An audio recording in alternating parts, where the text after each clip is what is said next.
En abril de 1982, un día después de que el secretario de Estado del Foreign Office británico, Lord Pym, llegase a Washington en un último intento de evitar la Guerra de las Malvinas, y un día antes de que la cantante sevillana Lucía perdiese ante la representante alemana Nicole en el 27º Festival de Eurovisión, la compañía británica Sinclair Research lanza un ordenador de 8 bits que pasará a los anales de la historia como el ZX Spectrum. El padre de la criatura era Cliff Sinclair, un autodidacta de notable talento que ya había inventado la primera calculadora, creado los primeros relojes digitales de muñeca del mundo, presentado el primer televisor portátil, así como el primer computador personal y la primera impresora.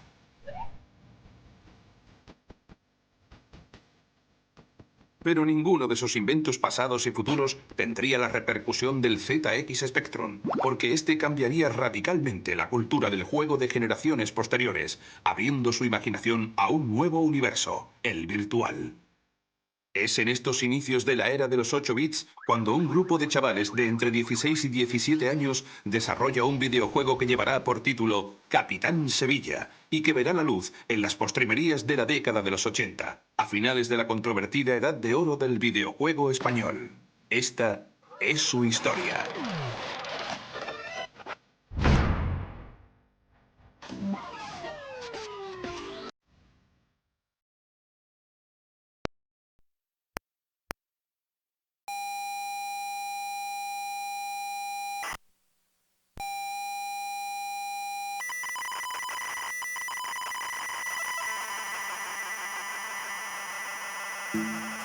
El Capitán Sevilla fue un proyecto que se hizo en Sevilla reclutando chavales jóvenes de mi edad que quisieran participar en un proyecto para hacer un videojuego de Spectrum para Dynamic, que es con quien trabajábamos en aquella época. Álvaro Mateos era digamos, la estrella de Dynamic, porque él realmente creó dos de los bestsellers que lanzaron a Dynamic como una gran productora y distribuidora de videojuegos en España, que fueron West Bank y Rocky. Y cuando planteó el argumento, un poco el guión de la idea del Capitán Morcilla, Dynamic sabía que tenía en sus manos un éxito, aquello iba a ser un blockbuster. A partir de ahí ya pues surgió la idea de buscar a gente y tal. Al principio te rodeas de tus amigos, de la gente que vas conociendo, y ahí conocí a Ángel Tirado, que fue el que tenía la idea de un cómic que había hecho en sus horas, en sus clases del instituto mientras estaba atendiendo. El cómic en el que se basa el videojuego del Capitán Sevilla es un cómic que yo dibujé cuando tenía 14 años para la revista del Instituto Becker, que era donde estudiaba. La historia era pues, verdaderamente absurda, o sea, una historia bastante poco pensada y muy descerebrada. Mariano López es el protagonista, es un transportista, lleva camiones de embutidos y demás, y por circunstancias pasa en un momento dado cerca de una zona de pruebas de cohetes nucleares. En este momento hay una prueba que sale mal, explota, y como es nuclear, pues toda la radiación se expande por las inmediaciones de la base de pruebas, ¿no? Entonces a Mariano le afecta de manera que él cada vez que come una morcilla o un embutido se convierte en el Capitán Morcilla, ¿no? O sea, adquiere unos poderes sobrehumanos que no tenía como Mariano López.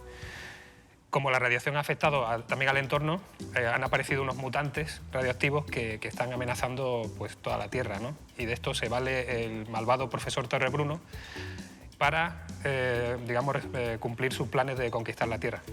Entonces, la misión del Capitán Morcilla es luchar contra todos estos mutantes, ¿no? Es más el argumento, digamos, de un cómic traspasado a la pequeña pantalla que el argumento de un videojuego clásico.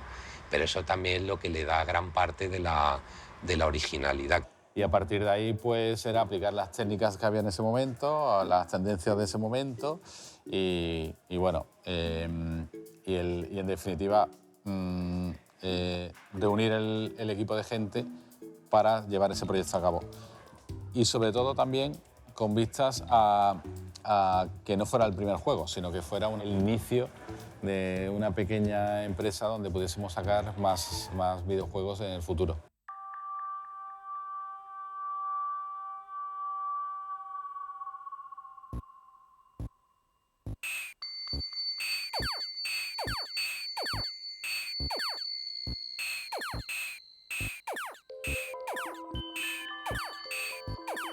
Tenía yo 4 o 5 añitos y vi ese Space Invaders, la maquinita de los marcianitos de toda la vida. Y yo alucinado, yo no sabía ni cómo funcionaba eso. Yo pensando que eso serían como si fuesen cartones moviéndose por detrás, dibujados y tal, ¿no? Y claro, fue ver eso. Yo quería aventurarme a jugar, ¿no? Yo, papá, papá, papá, papá, mi padre manejando la nave, yo disparaba porque yo ni llegaba a la pantalla. Y fue la mera impresión de ver eso ahí. Yo quería tenerlo en mi casa de alguna manera. Yo antes de tener mi ordenador, recuerdo que para tocar un ordenador iba al Corte Inglés, a los de exposición allí a jugar hasta que el dependiente me echaba, ¿no? Niño, vete ya de aquí. Y volví al día siguiente a las 9 de la mañana esperando que lo abrieran para seguir jugando, ¿no? Estuve muchas horas delante de un ordenador jugando y sobre todo esperando que aquellos juegos eternos se cargaran durante minutos en una cassette y odiaba, como todos los niños de mi época, cuando salía el mensaje de error, no se ha cargado, hay que volver a empezar, ¿no? Mi infancia no la recuerdo, sino es con un ordenador entre manos, con mi hermano, jugando a juegos. Yo creo que estábamos en el momento adecuado, en la salida, en el boom de los ordenadores de 8 bits.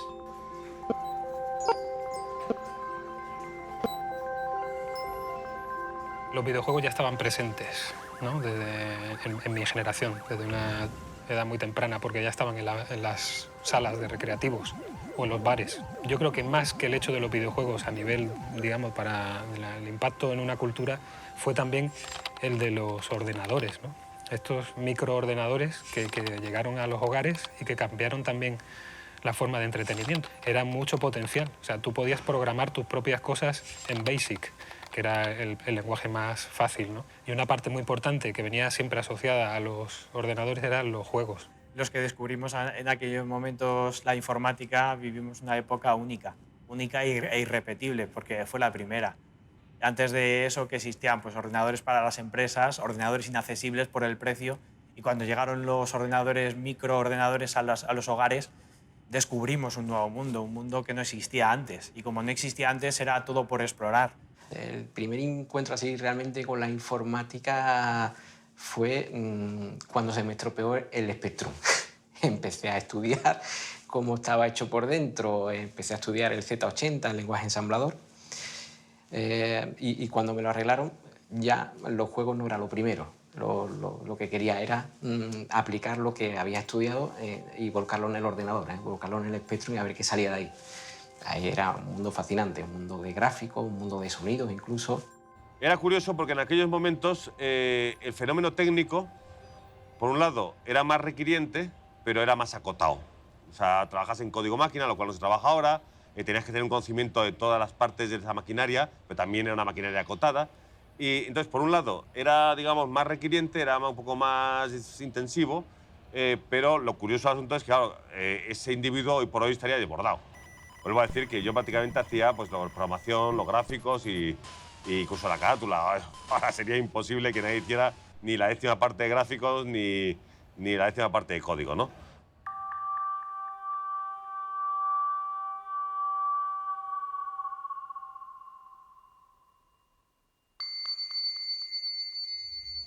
Todo lo que quisieras hacer era un reto prácticamente inalcanzable.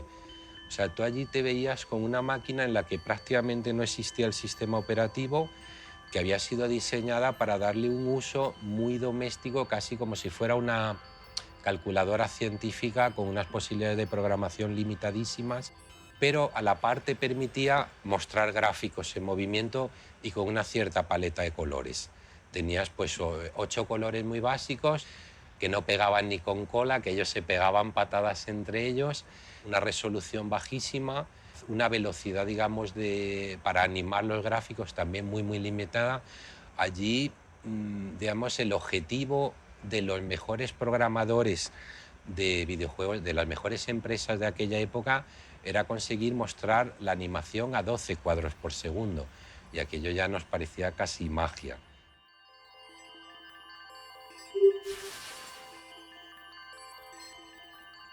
Tenía lo básico, pero muy funcional. Y esos 41K que te quedaban después de que 7 se los había llevado a la pantalla, pues agudizaban el ingenio y que todo lo que quisiera desarrollar estuviera muy medido, muy bien pensado y hacía que el efecto final fuera mucho más agradecido. Había un ensamblador, lo mínimo para empezar a programar en ensamblador. Había aplicaciones de gráficos, donde había una visión bastante accesible para poder dibujar. Había aplicaciones de animación, con pequeños trucos. Tú cambiabas una imagen, la superponías por otra, que tenía un paso siguiente, y ya aquello daba la ilusión de que se movía. Había aplicaciones de música, muy rudimentarias, pero aquello sonaba. En aquel entonces no había nada, no había absolutamente nada, no había móviles, no había internet, el que tú tuvieras un dispositivo en el que tú programases y un sonido y tú lo pudieras oír, pues era fascinante, ¿no?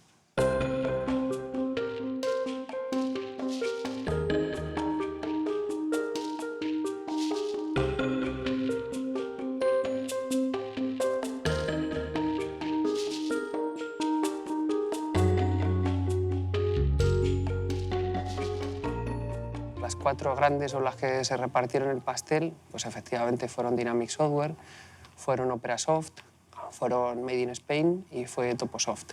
Dynamic fueron los que más sonaron porque tenían a su servicio pues una dinámica empresarial muy buena. Fueron los más empresarios junto a Toposoft, porque el resto pues eran 4 chavales que decidieron poner una empresa y eran más chavales que empresa. Y luego, digamos, en el otro espectro de la estructura empresarial de entonces, pues estaban Opera y estaban Made in Spain. Made in Spain eran, dentro de que todos eran artesanos, yo creo que eran los mayores investigadores de software que ha habido. Crearon cosas loquísimas, cosas fenomenales y sobre todo se dedicaban a hacer una investigación profunda de las máquinas para lograr lo mejor de esos 8 bits que había entonces, al igual que Opera. Y cada una tuvieron productos y juegos auténticamente excepcionales. Yo creo que en esa época quizá había más competición o competencia de la que hay ahora. O sea, ahora, de hecho, todas las empresas de videojuegos estamos asociadas de alguna manera, no tenemos sensación de competencia, el mercado es mucho más grande. Para hacerte una idea, por ejemplo, Amstrad España, que es lo que era Indescom, pues empezó de cero, obviamente, y en el 88, creo, estaban facturando 24.000 o 28.000 millones de pesetas. Dinámica en el 88 facturaba 140 y habían empezado en la guardería de casa de sus padres. Y Herbe, que empezó Paco Pastor como un trabajo satélite, el que tenía en CBS, estaba facturando 1.000 millones en el 88. Con lo cual yo creo que en pocos años, en 5 años, aquello fue un boom espectacular. Desconozco las cifras que se mueven ahora, pero por ejemplo, para que te hagas una idea, el Emilio Butragueño vendió 150.000 copias y aunque hoy en día ADS no da números de cifras vendidas de videojuegos en España, lo que se dice es que el último Call of Duty vendió 300.000 en nuestro país, con lo cual me parece bastante bestia que 20, casi 30 años antes un juego vendiera la mitad del más vendido hoy en día. Era una industria, digamos, muy parcial, muy acotada. No tiene nada que ver con lo que existe ahora. Entendemos que era no sé cómo decirlo, era como la industria de pintar figuras de plomo. O sea, podías tener mucho retorno, podías ser muy creativo, pero era bastante parcial. Nadie entendía qué era el videojuego, nadie entendía qué significaba lo que hacías y lo que pasa es que era muy gratificante. Eran unos productos mucho más de autor, porque era muy poca gente la que trabajaba en un proyecto. Ahora mismo los proyectos son de mucha gente y ese concepto de autoría pues, se ha perdido un poco. Éramos muy técnicos también, éramos muy de detalles técnicos, ¿no? Si ibas a un recreativo y veías un juego con un scroll increíble o con una animación, que ellos querían eso.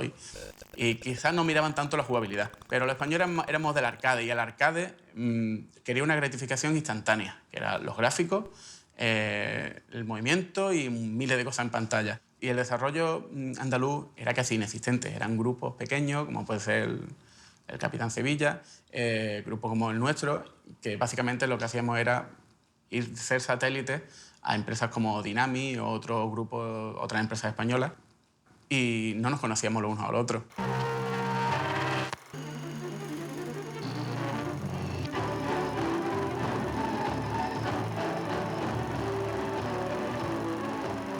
A Álvaro siempre fue un alma inquieta en ese sentido y avanzado, muy avanzado para los tiempos y para su edad. Nosotros lo veíamos como, bueno, como un héroe para la pandilla, ¿no? Y en esas pues ideó una reunión en la cual convocara a chicos que tuviesen sus mismas inquietudes, que imagino que estarían todos metidos en sus cuevas porque por la calle no se les veía.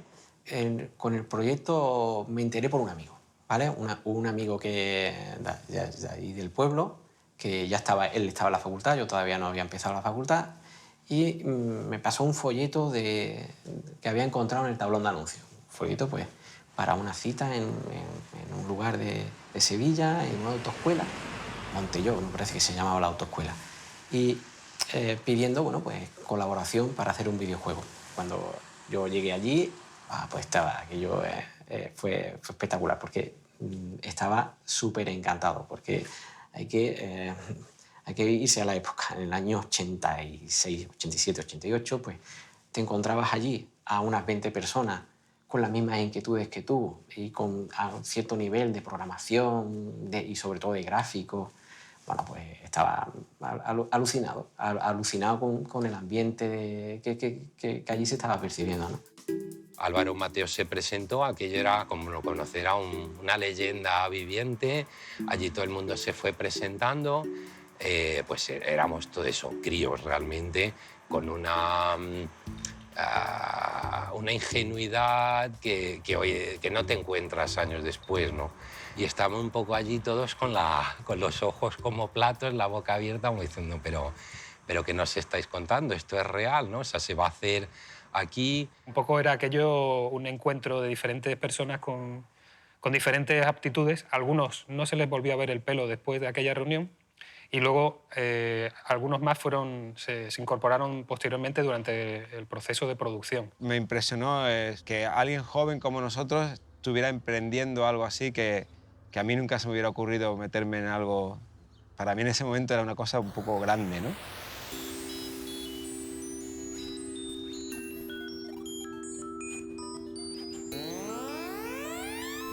Pues sobre todo te diría que eran juegos que se podían jugar, marcando las diferencias con respecto a los juegos que hay ahora, que son más películas interactivas o mínimamente interactivas en muchos casos, en los que te quedas con el mando como un tonto mirando la pantalla mientras ahí pasan cosas y te cuentan películas.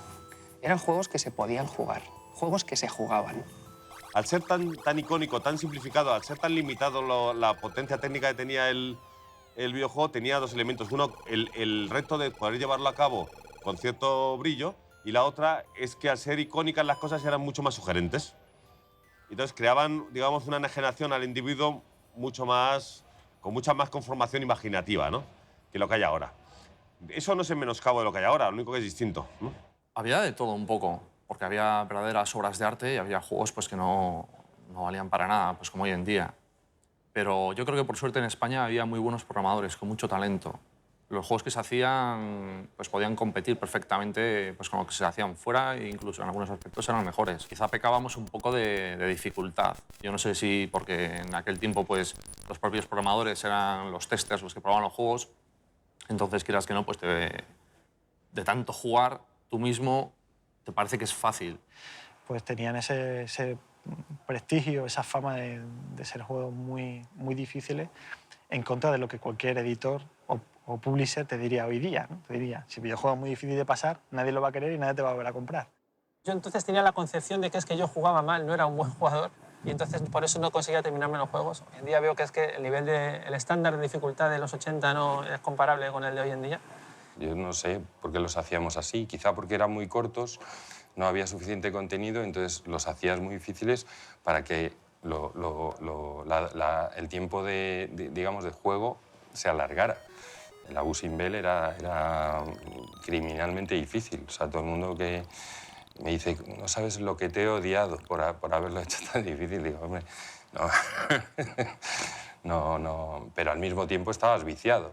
Ah, sí, tal. Bueno, pues entonces se trata de eso, de buscar el vicio en ese momento en la dificultad. Ahora todo son tutoriales, todo son facilidades para el jugador. Es reconocido por los propios productores de hoy día, digamos que es una lucha constante para evitar que el usuario se frustre, lo cual a mí me parece muy penoso. Yo soy de la vieja escuela y yo necesito retos que no encuentro.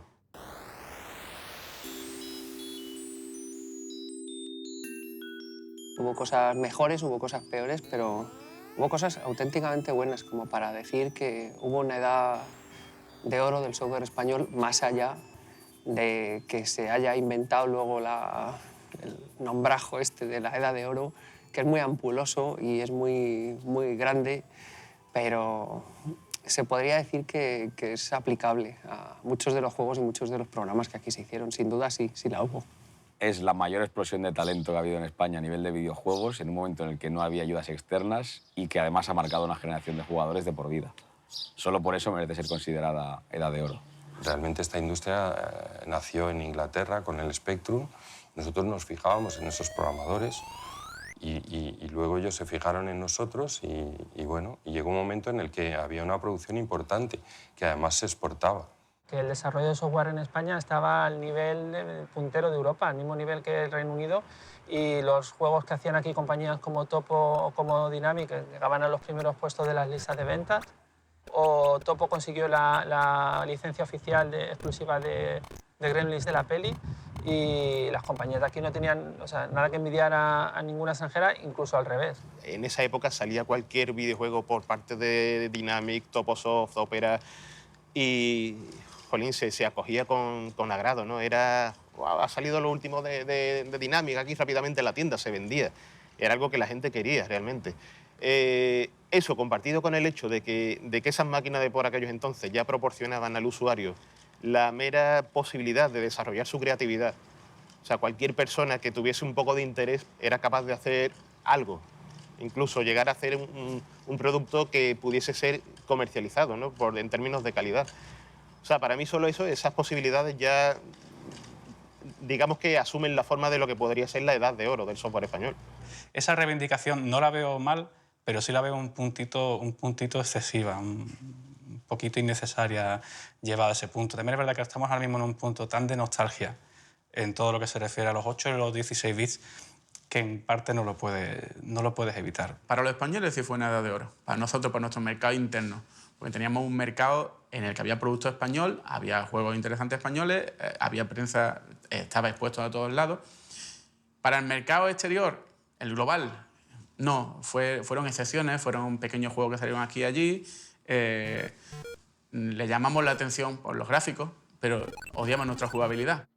Para mí sí existió una edad de oro del software español, pero también es cierto que era como una edad de oro en todos los países desarrollados que estaban haciendo videojuegos. Chavales de todo el mundo, sobre todo de Inglaterra, Alemania, Francia, España, Estados Unidos, incluso Japón, empezaron a hacer videojuegos en sus propias casas y algunos de ellos, afortunadamente, pues también tuvieron la chispa de llegar a generar un negocio internacionalizado, como fue el caso también de España, en la cual esos productos llegaron a cuajar en un mercado y obtener muchos beneficios, ¿no?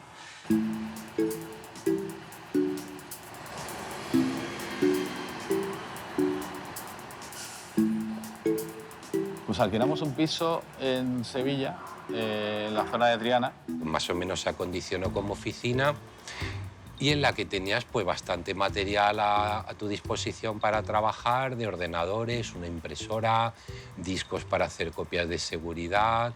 Las primeras semanas fueron mucho de reuniones, sobre todo con los grafistas, que eran los que iban a dirigir bastante no solo el aspecto, la estética del videojuego, sino también todo lo que era el argumento, la acción, la parte de inteligencia artificial. Y a medida que iba pasando el tiempo, ibas identificando la persona que valía más para una cosa o para otra.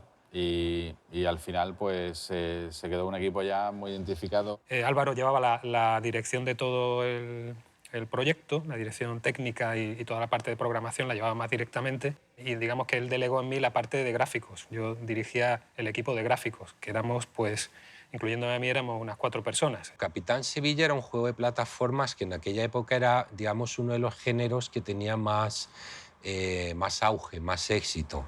Porque, claro, con las posibilidades que ofrecían en aquel tiempo los ordenadores, era lo más vistoso. Dentro de eso tenías 2 posibilidades, que era la de pantalla por pantalla o la de una serie, digamos, finita de pantallas que se iban desplazando suavemente a lo ancho y a lo alto de la pantalla. Al final se decidió que era preferible tener varios niveles de profundidad a tener ese movimiento lateral, pues entonces la decisión fue clara, porque no podías tener las dos cosas.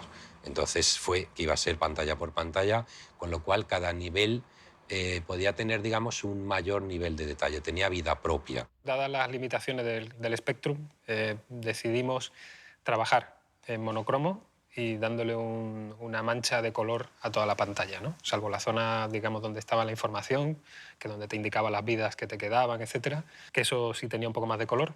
Las pantallas normalmente eran blanco y negro con un filtro, como quien dice, de color encima. Decidimos esto para poder trabajar más los detalles de los personajes y tener más riqueza de personajes, porque en otros juegos podías tener más variedad de colores, pero eso también te limitaba la forma de los muñecos y cómo los podías mover. Yo era el encargado de hacer mover, o sea, dar la ilusión de que se movían los personajes. Como su rutina, bueno, pues al final tenías que indicar por cada uno de los elementos gráficos en qué coordenadas X e Y se dibujaban. Sí, el sentido, si estaban mirando a la derecha o estaban mirando a la izquierda. Y poco más. No, aparentemente poco más, pero se describían arcos parabólicos para el salto, había un movimiento de vuelo del Capitán Sevilla que llevaba un control de teclado que medía la velocidad en la que pulsaban la tecla repetidamente.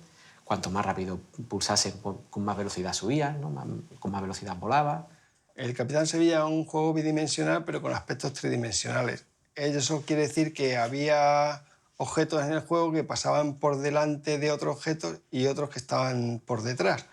Entonces, para conseguir el efecto de que un objeto pasara delante de otro, habría que crearle una máscara, que esa máscara lo que hacía es que luego programando el objeto de atrás se veía como si fuera transparente por el de adelante y le daba el aspecto de tridimensionalidad.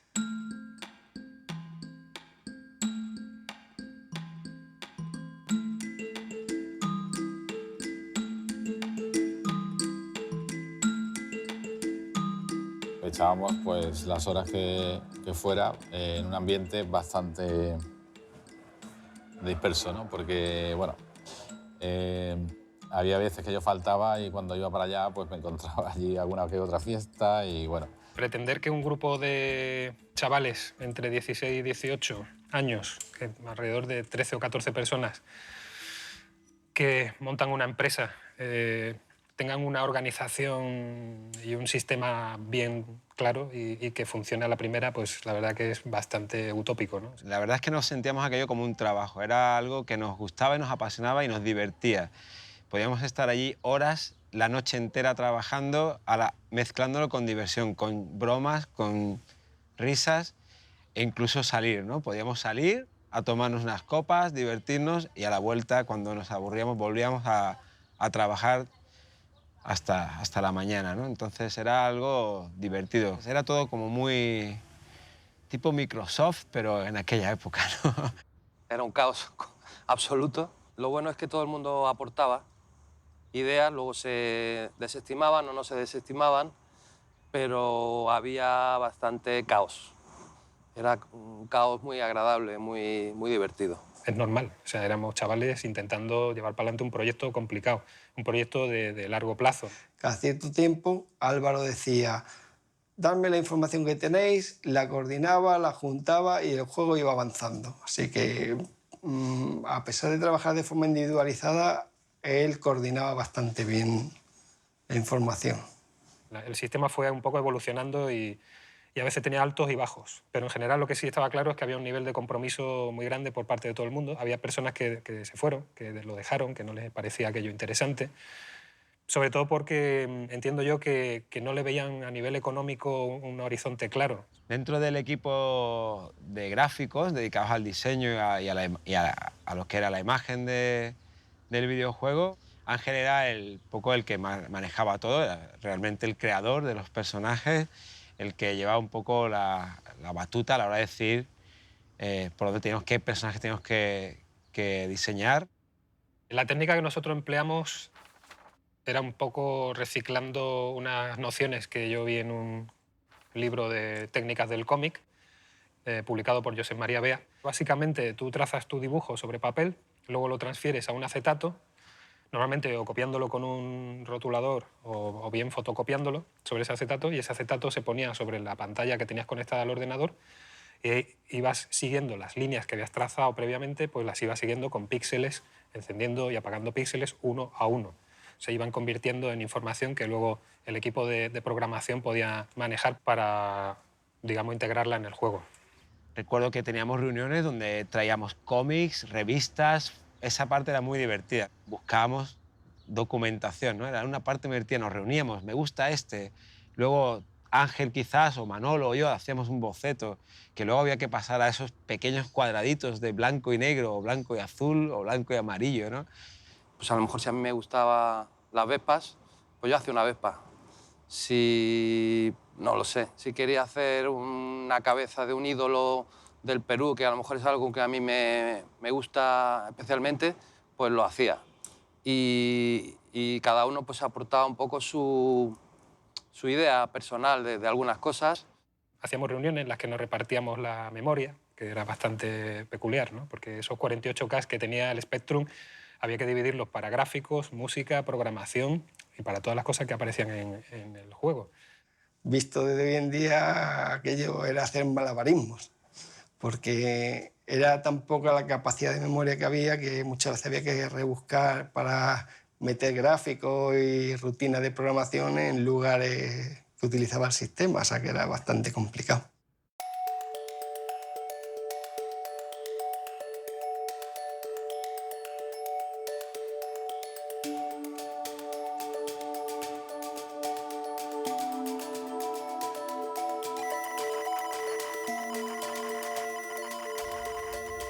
Lo que hoy en día parece un milagro es que aquello consiguiéramos terminarlo.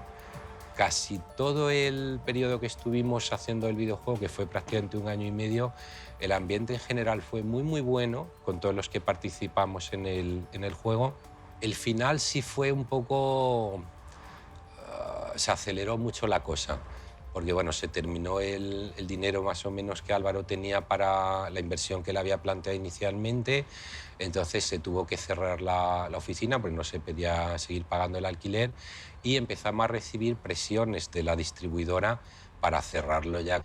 La versión MSX se complicaba, la versión Amstrad se complicaba y ya no estábamos ni siquiera en el piso, ¿no? Ya había muchas cosas que dependían solamente de Álvaro, que él trabajara en su casa y tal, y estaba en otros temas también, aparte ya del juego en sí. Entonces, bueno, aquello se fue dilatando y fuimos perdiendo entusiasmo y perdiendo posibilidades.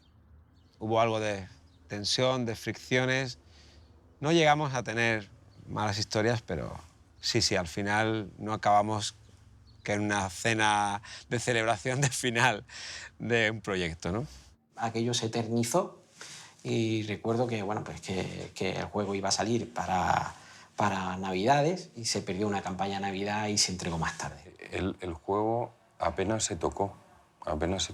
Ya charlamos por teléfono los cambios, cambio del título, el logo y poco más, porque el juego ya era un equipo con experiencia, que estaba liderado por Álvaro, que ya había hecho 2 juegos además de éxito, no tenía sentido. Es verdad que yo había otros juegos que me sentaba con el juego, lo jugaba una y otra vez, iba viendo qué mejoras o qué errores había que se podían corregir, pero en este caso era un juego que ya ellos como equipo lo habían dejado muy pulido. El juego se llamaba originalmente Capitán Morcilla porque ese era el nombre del cómic en el que se basaba. Lo que pasa es que a medida que el proyecto iba avanzando y estaba más desarrollado y Dynamic se iba planteando ya más la estrategia de marketing y de promoción y de distribución, pues el nombre quedó en entredicho, porque no era un nombre como muy comercial. Entonces se quedó en Capitán Sevilla, muy a nuestro pesar, porque no compartíamos esa necesidad de cambiarle el nombre. Entonces, bueno, pues a todos nos frustró un poco. Después del mal trago que fueron los últimos meses, fue una mezcla de alivio y de orgullo. Y bueno, ver aquello publicado fue una emoción, Una sensación, bueno, que no se repite. Fue mucha ilusión, con 16 años, decir 17, que yo había hecho un juego que era el que salía en las revistas. Eso no ligaba por eso, pero bueno. Lo hacíamos en principio con idea de un videojuego gracioso que tuviese éxito dentro de lo que era España, pero en ese momento casi que no nos importaba mucho la repercusión que pudiera tener en otros países. A partir de Gremlin Graphics, creo recordar, se distribuyó a Inglaterra, y a partir de Inglaterra, que era digamos el núcleo del Spectrum, se distribuyó ya a otros países, Francia, Italia, Alemania, pero no llegó a ser se vendió como un juego budget, digamos.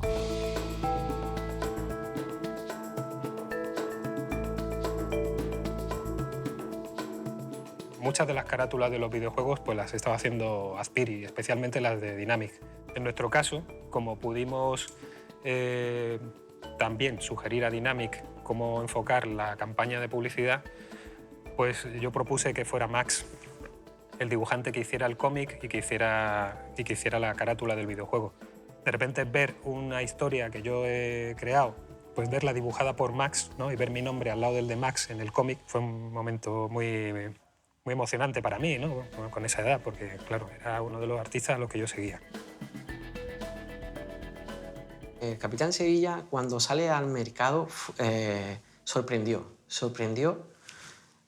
por varios motivos. Primero, porque el juego en sí era bueno, la calidad gráfica era buena, y lo que sorprendió es que eso se hubiera hecho en España. Eso fue porque la mayoría del software de videojuegos venía de Inglaterra, de desarrolladores ingleses. Fue un poco decepcionante, ¿no? Ver que luego no fue lo que se esperaba, pero también porque coincidió con una época concreta de cambios en la industria, ¿no?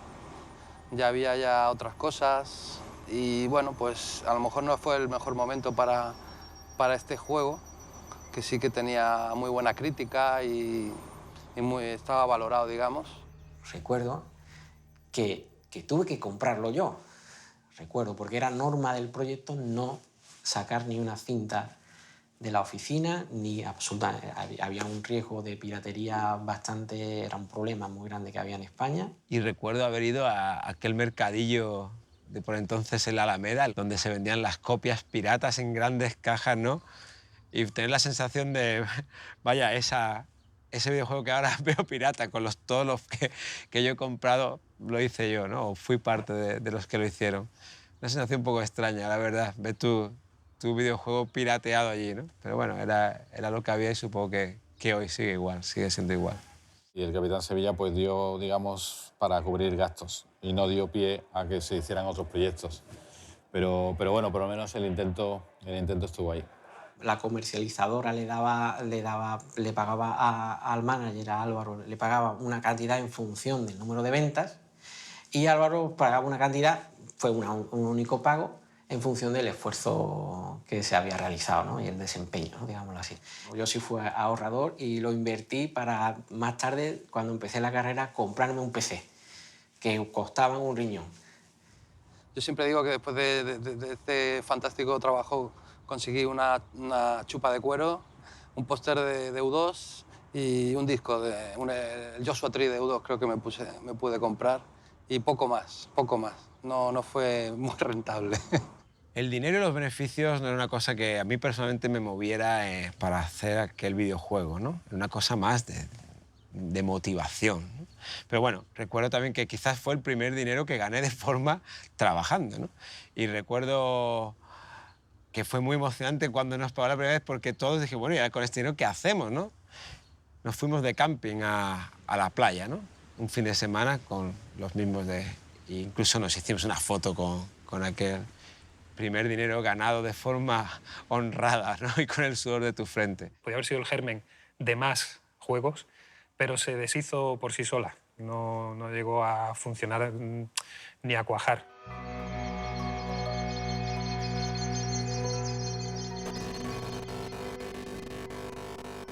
Fíjate, sin nostalgia de por medio, creo que es un juego que, más allá de que es un juego muy divertido y muy jugable, fundamental. Yo creo que es un juego que te transmite muchas sensaciones. Hay una historia de por medio, no era sencillo conseguir historias entonces, y en su conjunto te crea esa sensación de estar viviendo una aventura. Es un juego de sobresaliente con mayúsculas. Y no solo entonces, sino de ahora. Para ser producción externa tenía un nivel de calidad más alto, por ejemplo, de lo que ser de lo que eran otros juegos que venían de fuera. Me llamó mucho la atención el concepto superheroico, porque yo era un pequeño fan de los cómics que devoraba páginas de superhéroes como si me fuera la vida en ellos y tal, ¿no? Y me llamó mucho la atención el tema de los gráficos detallados, pero como sufrido usuario de MSX, que era mi máquina favorita, siempre decía, otro juego de Dynamic con versión de Spectrum, monocromo y tal, ¿no? Pero claro, ¿no? Era absurdo no saber apreciar los valores que tenía el juego, ¿no? Me gustaba bastante. Como producto español siempre me tiraba de los pelos diciendo ¡qué difícil!, ¿no? Y tal, ¿no? Y me frustraba un poquito. El juego era sencillo, lo que era difícil es pasarles a las pantallas. Las pantallas estaban diseñadas con enemigos muy incisivos, buscando pues, matar al personaje. El objetivo del enemigo, matar al personaje. Con truco se sacaba, y el truco era que había que comerse una salchicha rápidamente y convertirse en Capitán Sevilla y salir volando, que era lo mejor. Pasar de los enemigos, no intentar dispararles, hacer un pacto de no agresión con ellos, y con eso salías volando y podías llegar hasta el final. Bueno, yo jugué a Capitán Sevilla tardíamente. Por supuesto que lo busqué porque tenía que ver aquello. Y me pareció un juego para jugadores de alto nivel, o sea, hardcore gamers total. Porque es un juego para masoquistas.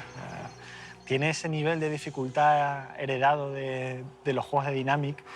Y lo cierto es que me compadecí de aquellos jugadores contemporáneos a Capitán Sevilla. Hoy día los juegos no tienen eso, ¿eh? No sé si afortunadamente o desgraciadamente. Era diferente. No quiere decir que fuera un gran juego, tampoco lo tengo entre los más altos de software español, pero por lo menos tenía un esfuerzo de hacerse diferente. Date cuenta que en España tenemos mucha tradición de cómic patrio. Y veníamos, por ejemplo, muy decepcionados del primer Mortadelo que habían hecho Magic Byte. Y Capitán Sevilla como que mezclaba el superhéroe americano de toda la vida con el estilo puramente español, ¿no? Normalmente lo primero que había de un juego es la portada. Y me llamó la atención el diseño en plan dibujante del Víbora. Y sobre todo me llamó la atención el Capitán Sevilla, porque yo dije, lo normal es el típico héroe americano, el típico héroe, bueno, ya si te pones mucho, el típico héroe de otra parte de España que no sea Andalucía, ¿no? Y me llamó mucho la atención. Sí, la verdad que Capitán Sevilla tuvo muy buena acogida en lo que es la prensa. Yo recuerdo, por ejemplo, los comentarios que recibió en Micromanía y en Microhobby. Bueno, realmente no es que me marcase especialmente, era un arcade que me parecía bastante complejo y que yo creo que me terminé pero usando pokés, haciendo trampas, para poder tener pues, vida infinita y poder terminarlo. Y luego cuando pues, ya probé el remake, pues sí, ya lo ves con los otros ojos, ya es un nuevo look, recuerdas aquellos tiempos nuevamente y me sigue pareciendo un juego complicado y difícil.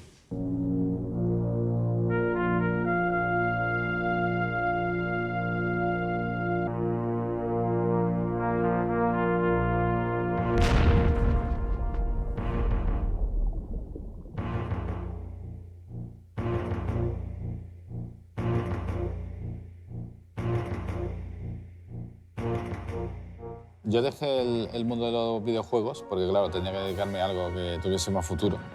Y estuve bastante apartado durante bastantes años.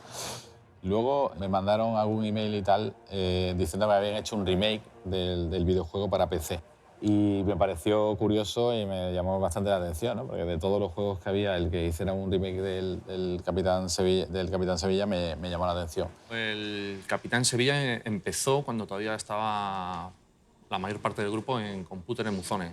Pues nació, pues, yo creo que fue Lord Fred el que hizo unos gráficos, tuvo la idea de hacer el remake. Entonces se unieron, uno el tema de programación Menway y Daniel Celemín Lord Fred se encargó de los gráficos y ahí nació el proyecto. Pues a Capitán Sevilla llegó cuando quise hacer un primer remake de un juego de verdad. Estuve barajando distintas opciones y quería hacer un juego clásico español de los 80 y al final me decanté por este. Los gráficos son como encuentros son distintos al resto de juegos de la época. Cada pantalla es distinta. Es un poco surrealista, un poquitín, ¿no? Me dio la sensación de que era un poco como unas ideas de ahí metidas de personas, bueno, chavales, supongo, en el momento que se hizo el juego, ¿no? Intentaron meterlo todo ahí colado. Un elefante, un camarero, no sé qué, y a veces piensas... Cuando hicimos el juego, claro, era inspeccionar cada pantalla, ¿no? Y todos los enemigos. Y estás jugando en un juego que es español. Quiero decir, está en Sevilla, está pasando, hay un superhéroe, come morcillas, no sé qué.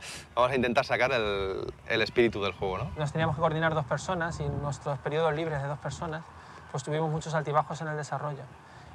Lo conseguimos terminar gracias a un ejercicio de disciplina auténtico, porque a lo largo de 3 años, claro, no solamente es el tiempo, sino también es la motivación muchas veces la que te va fallando.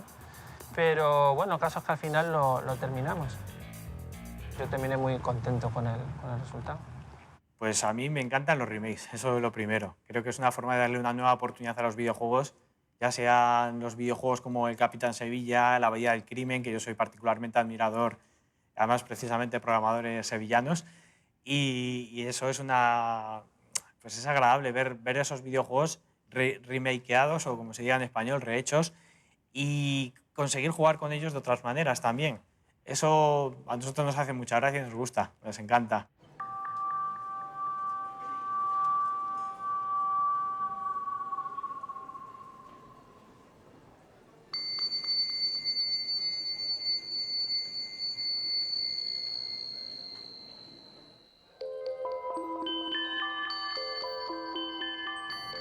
Yo creo que realmente el tema este de pasión por lo retro, al menos en mi caso, se basa en intentar recordar esos momentos felices que tuviste en tu infancia. Es decir, lo que yo creo que lo que la gente busca es sentirse bien. Como recuerda aquel tiempo con añoranza y con unas sensaciones pues, especiales, quizás pues, por la edad, no sé, todo te impresiona más, tu imaginación pues, vuela un poco. Lo que intentamos es rememorar aquellas vivencias que en su día nos hicieron felices. Pues antiguamente, en los 80, pues era jugar a juegos de calle, pues al fútbol, al pilla-pilla, a la cadeneta, al bote. O sea, no era un ocio digital. Entonces, cualquier entretenimiento pues, que fuese con ordenadores o consolas, los primeros ordenadores, pues nos llamaba mucho la atención y te marcaba. Y fue una época pues, que, claro, un niño en el que le das un videojuego que puede ser el protagonista de una aventura, ¿qué más quiere? Empieza a volar la imaginación y yo creo que eso te marca y pues, te hace soñar de alguna forma. O sea, la gente que hoy en día juega con los juegos pixelados, remakes, yo creo básicamente es nostalgia. Yo creo que es nostalgia. Y bueno, y el hecho de que jugar realmente, pues bueno, es divertido, ¿no? Si quieres jugar a un juego, bueno, si viviste la época y alguien te enseña, yo qué sé, Abu Simbel, Sir Fred, pues te atraerá más porque ese juego lo jugaste cuando tú eras pequeño y te acuerdas de los momentos que te hizo vivir y lo puedes revivir, pues ¿por qué no? Lo juegas. Hay una generación de gente que vivió y mamó eso.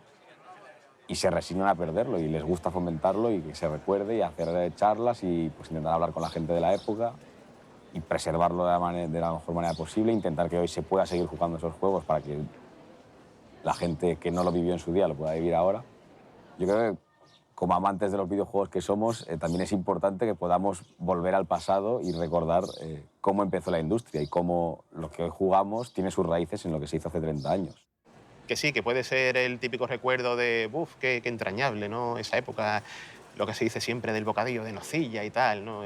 Pero yo pienso que es, digamos, una apertura de ojos del jugador antiguo que todavía vive el videojuego con actividad y se da cuenta de que no se divierte tanto con lo que hay hoy día con respecto a lo que había antes. La nostalgia, como tú puedes entender nostalgia, es que tú vas comparando todos los juegos que tú vas jugando a los primeros que tú jugaste. Hay un amigo mío que lo definió muy bien, que muchos de nosotros tenemos el síndrome del primer ordenador. Yo doy mucha importancia al videojuego por el valor jugable que tiene.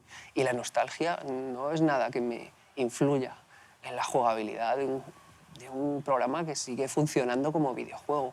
A mí la nostalgia es algo que me cabrea mucho, me enfada.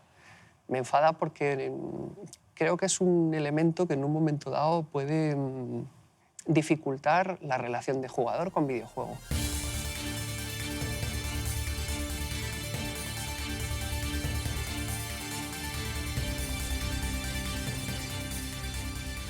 El caso, yo creo, más llamativo de éxito sobre el pixel art ha sido el Minecraft. Hacer una espada es poner 4 píxeles así y 2 así, y ya es una espada. Evidentemente, eso permite a gente que no domina el diseño o el diseño gráfico el hacer objetos de forma muy sencilla. La belleza del pixel art está en que las formas son sencillas, pero representan algo más grande. Es como quien lee libros y la mente hace el resto, te genera la imagen, ¿no? Pues con los juegos pixelados puede pasar lo mismo. Hay una pasión mundial por retomar la estética de los retro, no solamente a estos niveles. Lo que pasa es que en el videojuego es altísima, pero muy, muy alta. Esta reinterpretación, esta apropiación desde otras disciplinas, ¿no? Estamos hablando de artistas enamorados, ¿no? Del píxel, del tema de los 8 bits, todo eso que las máquinas ahora pues, dejan atrás, porque ¿no? Estas máquinas de millones de polígonos, texturas, que hacen todo súper real, pues de alguna forma esa estética del pasado dejó algo que no se va a volver a repetir, ¿no? Con las máquinas que hay ahora. Ha empezado a haber, y yo creo que en parte gracias a los móviles y a la aparición de versiones de esos juegos retro, pues un nuevo conjunto de personas que les atrae ese tipo de juegos. Y además esos juegos tienen un tipo de jugabilidad muy sencilla, porque antiguamente no se ponían a hacer cosas complicadas. Y entonces también se une a ellos un grupo de jugadores que son lo que se llama los casual gamers, gente que juega a juegos muy sencillos, le gustan los juegos sencillos. Algunas ideas de las que estaban en esos videojuegos de aquella época se pueden proyectar con más facilidad. En el mundo del Spectrum y de las consolas antiguas no existía la posibilidad de intercomunicarse entre un sistema y otro. Un Spectrum nunca se conectaba con otro Spectrum. Eso era impensable, eso fue una revolución. Eso, unido a la potencia gráfica que hay ahora, pues se pueden hacer cosas muy curiosas. Aunque también es cierto que me encuentro juegos que precisamente no pretenden aprovechar la potencia gráfica, sino emplear el pixelado vintage de la época, ¿no? Bueno, le da un toque de diseño diferente. Lo que sí me parece que hay que recuperar de esa época es que teníamos un mercado interno fuerte. Teníamos productoras de videojuegos que producían para una plataforma concreta y además se distribuía ese producto dentro del mercado español y la gente lo compraba. Para mí los 80 tienen el valor del mercado interno. Había un mercado interno y ahora no lo hay. Ese es el valor que tiene.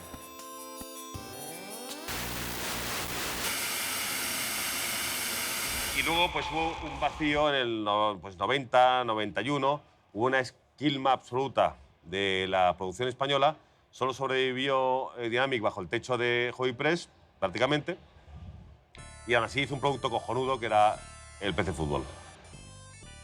Hubo que esperar a que naciera Arvirago y Noria para comenzar a arrancar un intento de revival, y cuando me uní con Ignacio en la iniciativa de Piro, creo con un mérito tremendo de Ignacio, porque hizo un apoyo de pasta y de empresa que nadie hacía, conseguimos un éxito con suerte, que fue el Commandos 1 y que marcó un hito de que España podía estar otra vez en la categoría de internacionales sin ningún tipo de complejo.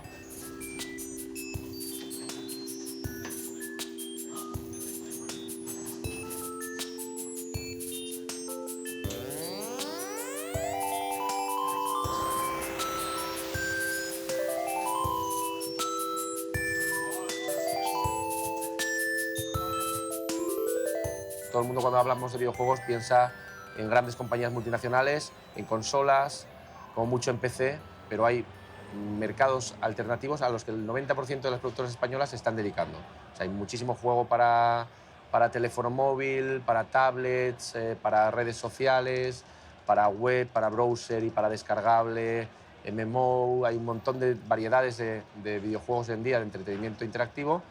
Y la mayor parte de las empresas españolas están dedicándose a eso. Una parte bonita del Spectrum era que cualquier persona, incluso chaval desde su casa, con un Spectrum podía hacer un videojuego. O sea, es que no te hace falta mucho más. Pero ahora tenemos la nueva oportunidad de las plataformas móviles, de los teléfonos con plataformas como el Apple Store o el Android Market, donde quizás sí ese tipo de juegos pequeños, entre comillas, sí puedan tener una cabida. Es un juego que puede desarrollar una sola persona, un grupo de 2 o 3, un programador, un grafista, y ya no necesitas un publisher que te dé salida comercial.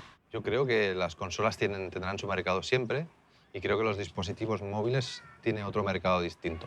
Yo creo que convivirán las dos, porque yo creo que AAA no se van a dejar de hacer. Se ha producido en la gente una vuelta al desarrollo.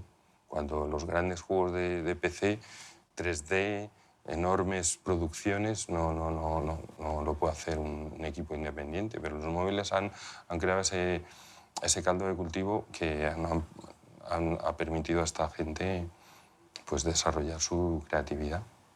No es lo mismo que en la época de los 80, pero sí tienes la oportunidad de crear tus videojuegos y darle salida.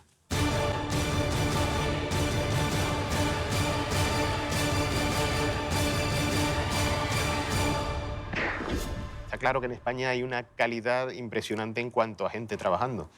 Tenemos los casos fundamentales de Invisimals, que está triunfando de cara a las plataformas de Sony.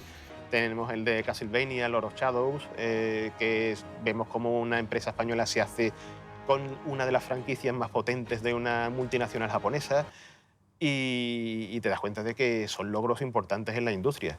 Pero realmente se pone uno a analizar cada una de las situaciones y se da cuenta uno de que depende todo el emporio que se ha formado en España depende en gran medida de empresas que no son españolas. Siendo un poco jocoso, yo diría que somos un enano superdotado. Quiere decirse, en cantidad no somos nada representativos, pero nuestras puntas son tremendamente eficaces.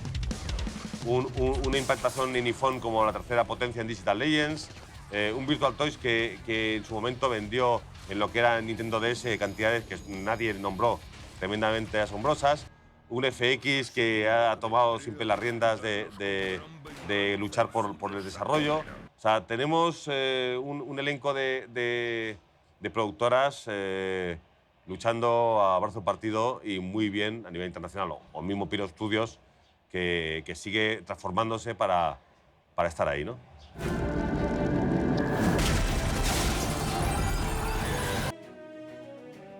Es imposible en un solo país generar millones de usuarios, que es lo que necesitas para tener un ingreso lo suficientemente razonable para compensar el coste del desarrollo. Entonces, te tienes que ir fuera. Si queremos reforzar la producción, el que la producción española tenga posibilidades, tenemos que crear canales de venta para esa producción española. Así que, primero, internamente, o sea, en lo que podamos internamente, que haya editores españoles que consigan ese producto que se está creando ahora, colocarlo al mercado nacional. Y después, tratar de que alguno de esos editores se proyecte internacionalmente, que esas empresas puedan salir al exterior con, digamos, una condición de competitividad buena, es decir, ayudarlas a hacer esa promoción exterior, ayudarlas a captar clientes en el exterior, porque en España, aunque somos un mercado importante, siempre vamos a ser un mercado mínimo para nuestros propios productores, porque es una industria totalmente globalizada, una industria en la que si tuviésemos que vivir solo del mercado interno, no viviríamos. Esa creatividad o ese lenguaje es tan moderno, porque apenas tiene 50 años, es tan moderno que es mucho más global que otros lenguajes, como pueda ser el cine, como pueda ser la literatura. Y entonces es muy fácil de exportar. Yo creo que la industria del videojuego o el videojuego como elemento cultural va creciendo, va cogiendo más su sitio. No lo tiene todavía, yo creo, en su justa medida, porque siendo como es una industria más importante que la del cine y cualquier otra de las que nos imaginemos del sector cultural, pues no tiene todavía un reconocimiento de ser algo serio. Si ahora mismo dentro de 30 años o de 3.000 años una nave extraterrestre viniese a la Tierra y se pusiese a escarbar y buscase, digamos, signos de cómo era la civilización hoy por hoy, seguro que encontraría un montón de símbolos que le dirían que el videojuego era importante, ¿no? Que había algo que era el juego interactivo, que era importante y que marcaba la cultura, digamos, global del mundo, ¿no?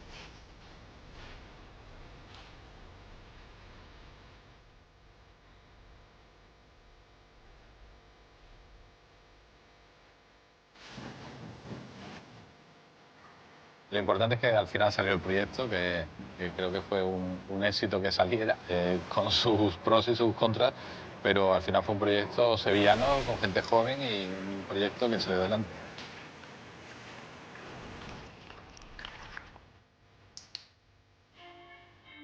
Yo creo que fue un privilegio el tener la oportunidad de, con esa edad, participar en un proyecto ambicioso, porque lo era, aunque no lo percibiéramos, con tanta ilusión. Es algo que te aporta, te enriquece mucho para el futuro. Fue algo muy, muy valioso para mí.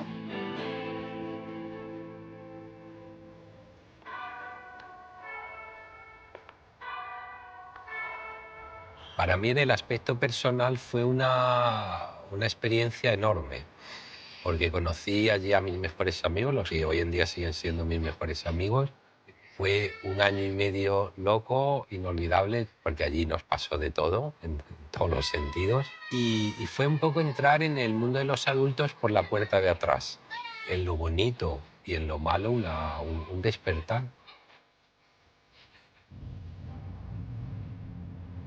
Era, la verdad, que toda una experiencia a nivel humano y personal, más que a nivel profesional, que bueno, a nivel profesional también tuvo su punto, ¿no? Porque como muchas veces comentamos a veces entre nosotros, era como estar en la época del cine mudo, pero en este caso el de los videojuegos, ¿no? Ser parte de eso, sin ser consciente de que eras parte de eso, y eso ya lo ves cuando pasa el tiempo y lo ves con perspectiva, ¿no? Pero sobre todo fue una experiencia a nivel personal tremenda. Me dio cosas que luego me han servido para el resto de mi vida. A nivel personal, me quedo con la ilusión del chaval que consigue hacer algo.